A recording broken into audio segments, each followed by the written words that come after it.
Last weekend, my sister invited me over for lunch, which is usually a safe bet. She's a vegan, but she makes a mean chickpea surprise, the surprise being that it's also somehow gluten-free, nut-free, and, I suspect, taste-free. As soon as I walked in, I noticed her kitchen counter looked like the recycling center after a tornado: glass jars, compost bins, and about 50 meticulously labeled tote bags.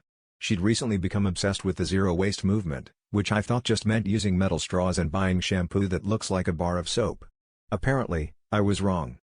Halfway through our meal, which tasted like what I imagine regret feels like, she started ranting about how politicians weren't doing enough to address climate change. "They need to see the problem," she declared, waving a kale stem like a gavel. I figured this was just her usual soapbox moment, until she pulled out a shoebox filled with what can only be described as a curated collection of trash. There were fruit stickers, empty toothpaste tubes, and even a tiny Ziploc bag labeled Land, 2024 Q2. I asked if she was starting a compost museum, but she just grinned and said, "No, it's all going to Capitol Hill." By Monday, she had already mailed 3 packages, one to her senator, one to her representative, and one to the White House. She made sure to include a handwritten note with each, explaining that she'd done her part and now it was time for them to do theirs.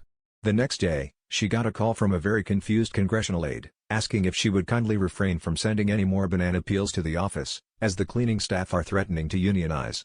She was delighted. "See?" she said. "Now I'm sparking real change." I tried to explain that mailing your trash to politicians isn't exactly what people mean by grassroots activism, but she wouldn't hear it. In fact, she's planning to step up her campaign. She's now collecting used dental floss for the Department of Health and a whole bag of pistachio shells for the Senate. Honestly, at this rate, I'm just hoping she doesn't start sending them her compost, or else Congress might finally pass a bill. Just to make her garbage someone else's problem.